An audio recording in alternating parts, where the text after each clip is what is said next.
Hi everybody, we're live from the barn.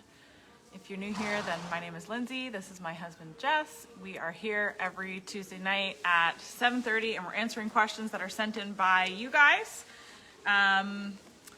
We are looking to engage with you, so if you have questions as we go, then you can definitely leave them here in the comments. We'll try to get to them while we're live. If you have a question and you're watching this after the fact, then definitely leave it in the comments for us and we'll still try to get to it. If you have another question that you would like answered in one of these lives, then you can send us an email at hayescofalph@gmail.com. and we will add that to our list of things to address on our Tuesday nights.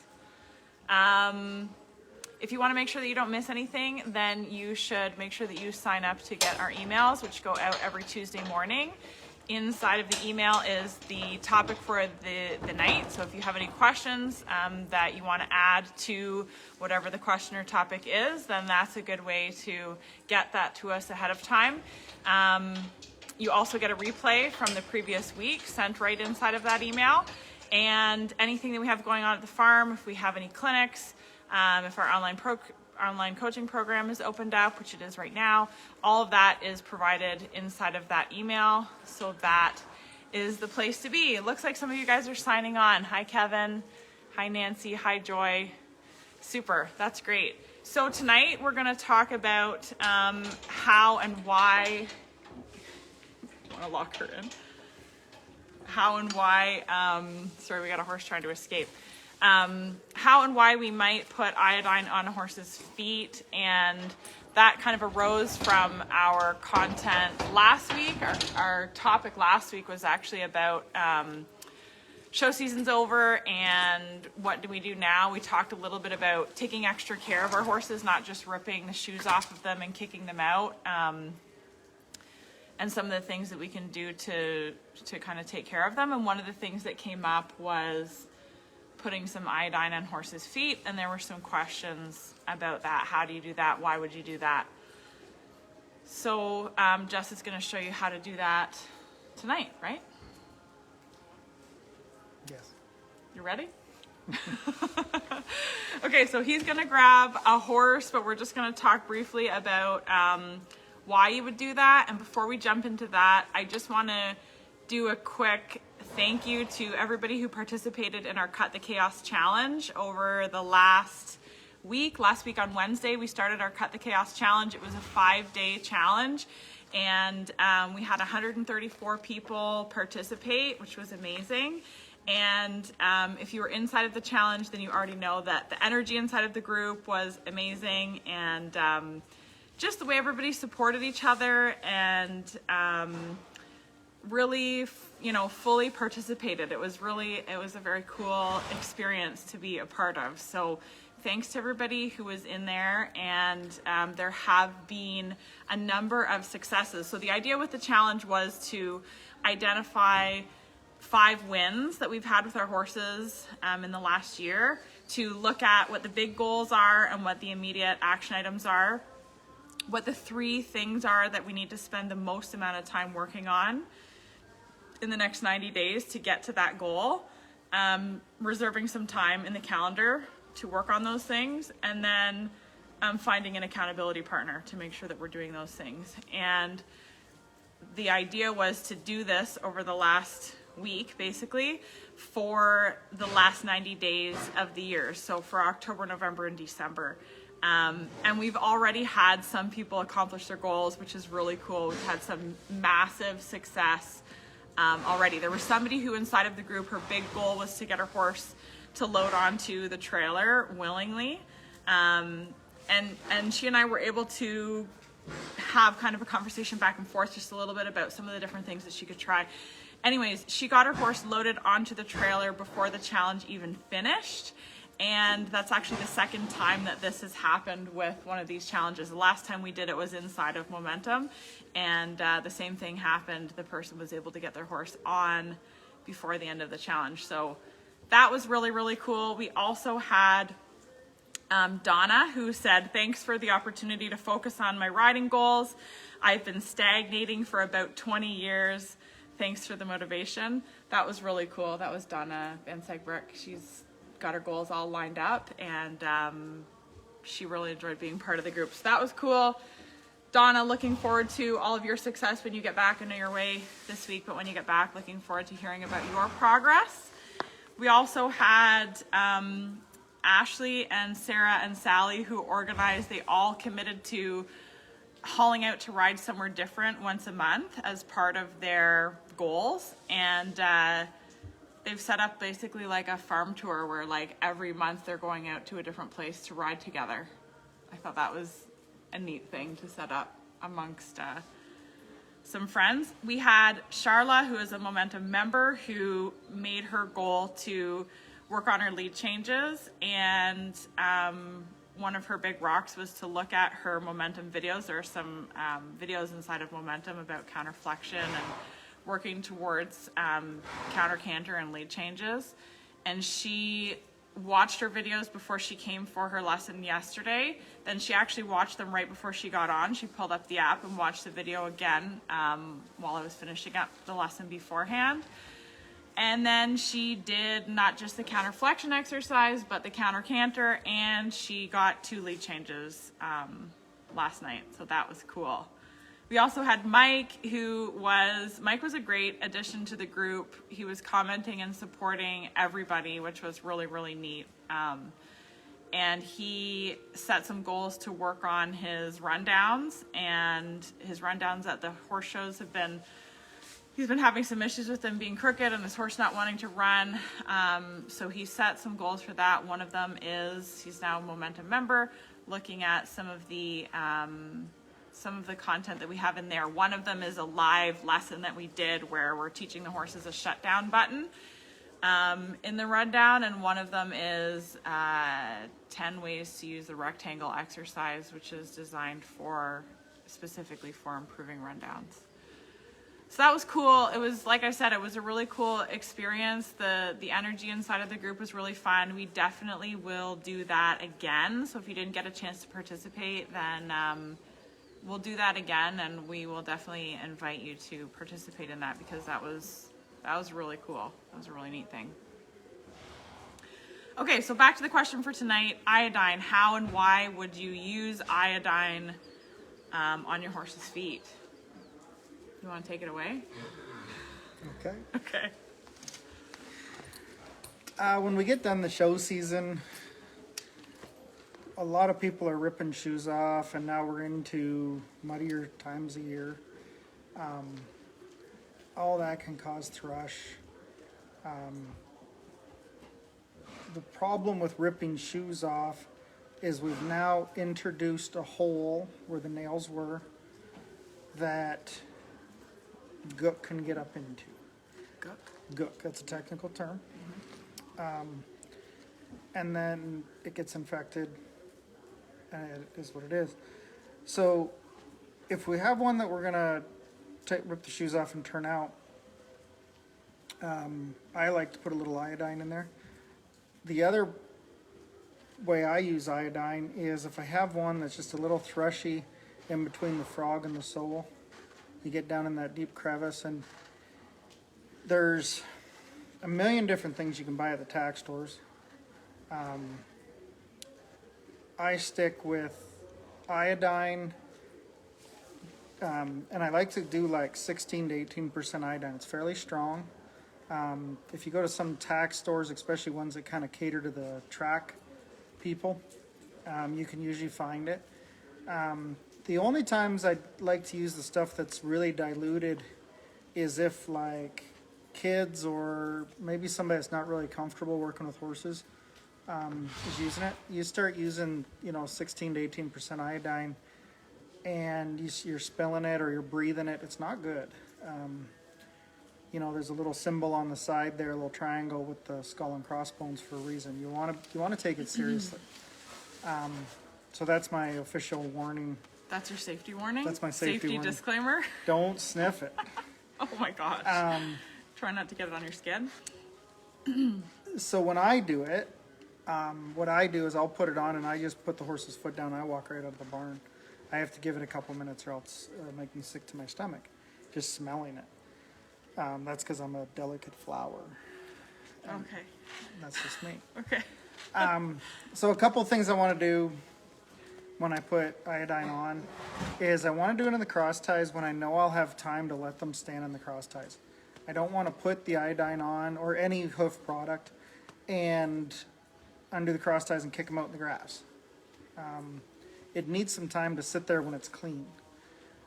So I'll clean the foot out, put the iodine on, and then let them sit there for a while. You know, we're lucky here. We have multiple sets of cross ties that I use for saddling horses through the day. So I can leave them in there for an hour, and I can let one sit in there just on the rubber mats with whatever's on their feet. And then it actually has time to work. It has time to absorb. If I throw them back in their stall or out in a pasture, then it's just coming off on the wet, you know, the grass. It'll take it off quicker than anything. So I'm using it anytime there's a hole or some type of thrush, any type of, what do you call it? Anything that's not supposed to be there. Like any risk of infection, you mean? Right. You know, if you have any kind of fungus or whatever in there, you know, I'm going to go in, and there's some other things other than iodine. You know, everybody has their own things they like to use. You know, So somebody watching would use it if they're pulling the shoes off their horse, if they have a little bit of thrush, what else? those are the two main ones. If Can you you're pulling a horse's, can you hurt the foot if you put it on and they don't need it? you cannot hurt if you put it on the sole of the foot, but you can hurt them if you put it on the cornet band. So that's something to really pay attention to.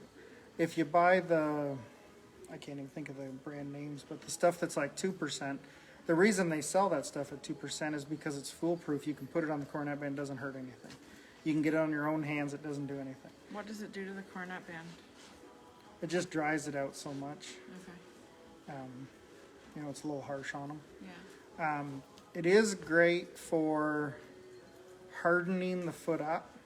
So let's say you've been showing, you know, you've been bathing your horse off quite a bit, the feet are kind of soft, and you're going to rip the shoes off. And, you know, giving them a couple weeks of just putting some iodine on that sole, you know, will keep them just a little bit happier. Some horses, if I know they're just a little bit tender, I might even do it before I go to shows. Kathy's asking, would you put it on if your horse's shoes keep falling off? No, it has nothing to do with the wall itself. The wall itself is fairly hard. You're not going to get the wall harder than it already is. What you're going to get is the sole will harden up to a noticeable difference. I mean, I've got it on my hands before, and you know, it'll almost make it calloused is the easiest way I tell people. It's like having a callus there. You just don't feel it as much. So to me, if I know I have one that's a little soft soled, and I'm going to a showgrounds where, you know, we'll be walking across laneways and pavement with, you know, there'll be the stones on the pavement every once in a while, or just bad ground, I'm going to go in there with some iodine or lime and try to harden that sole up well before I ever get a bruise, well before I ever need it. It's something that's way better before. Lots of people will put iodine on, you know, let's say once a week as a preventative to fix thrush. You know, and there's a lot of benefits to that. Stop them from getting thrush. Joy is asking, would you use it after an abscess? As long as you know you have the abscess cleaned out. It has to be, because what'll happen is you'll harden that sole around it, and then it doesn't have anywhere for that abscess to blow it if there's still some left in there. So if let's say I get to a show, somebody's horse has an abscess, you know, they come over to me. I'm one of the silly guys that shoe horses that will bring their shoeing equipment to the horse show. So they come over, they say they have an abscess, we open it up, we try to get it out. Will I use it the next day right before they show? Sure. I'm trying to harden that up right then. but it's not a cure for an abscess. You want that abscess to stay open a little bit and make sure that it is completely healed out. Definitely don't use it on a coronet.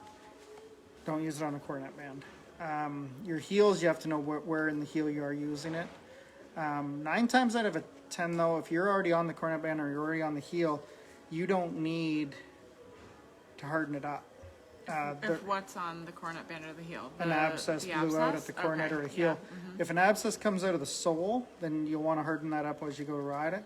But if it's come out high, usually just putting like poultice mud on it, something to keep it soft, and your horse will be, pretty sound. It won't help putting iodine on up top.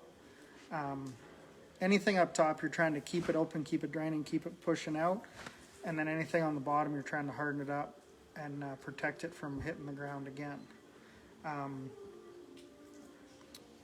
So when there was some questions back there, but Yeah. Do you want to get the horse out and show us how to do it? And I'll see what some of these questions are. You can answer them while you're getting the horse.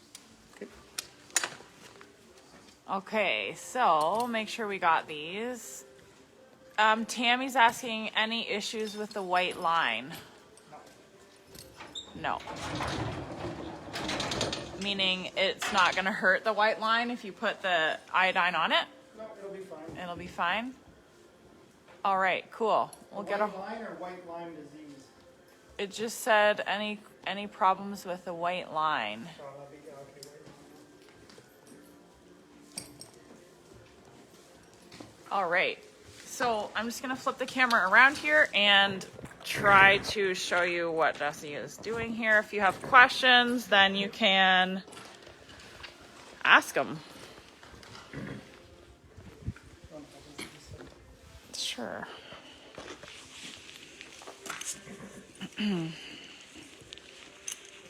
This is Buckles, our model for tonight.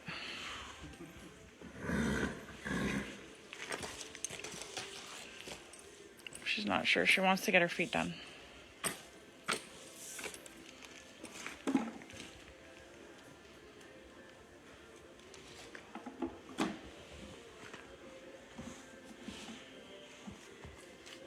She's all right, just like that.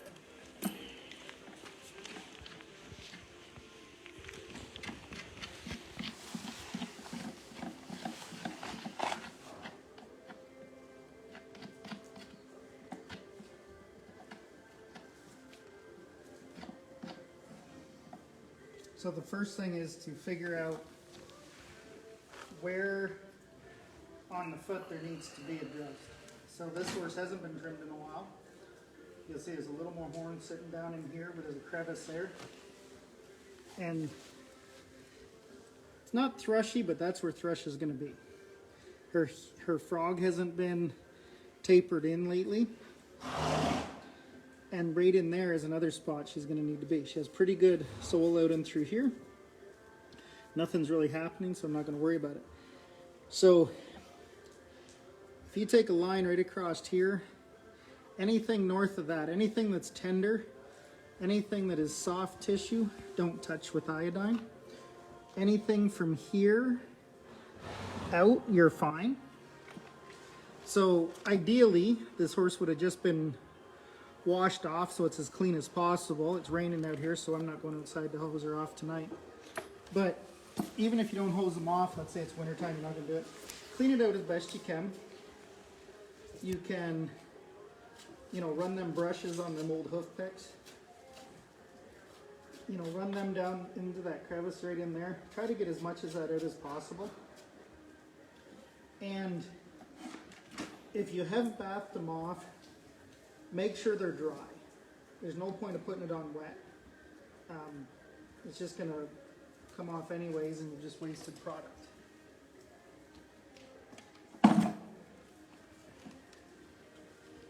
So when I put it on, I always put them down. I find if I hold their foot like this for very long, I have a tendency it'll come down into here. And I want to make sure that if it does drip down into here, it drips off. It doesn't come up the front of that foot. And So I start out with it up like that. I just drip it into that crevice there, and I'm just gonna hold it there and make sure nothing leaks out either which way. And you can move it around just a little bit. And I want to let it sit there for, you know, a good amount of time before I put it down, because the more I can sit there with the product on there, the better it is. So the way her foot is designed, I can tilt it back before it leaks out. Whoa, leaks out onto here, and I want to make sure it doesn't come down. If there's a problem that I need to address thrush here and here, I'm more apt to use a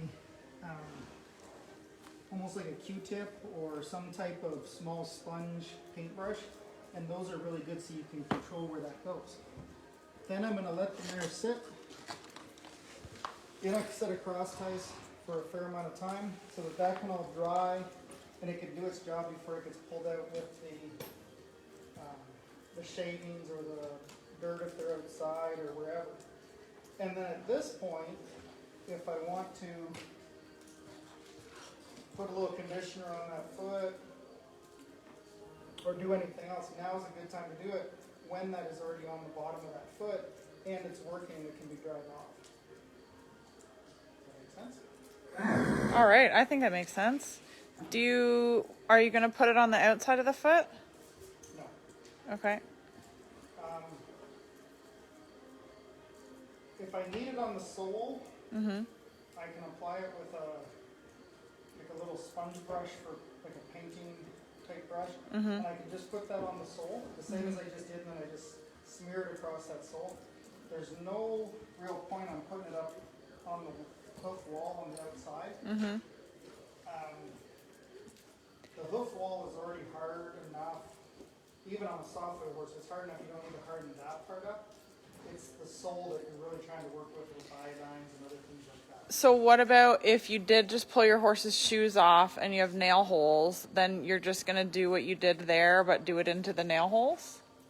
Then you can go from the bottom, you can go to the outside, and then the same thing, all I'm going to do is take a sponge.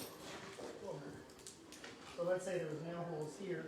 I could just take a sponge and put it here, but I don't want to get anywhere up in here. That's so important that you don't get into there. Okay. And the same thing, you just soak a little bit in.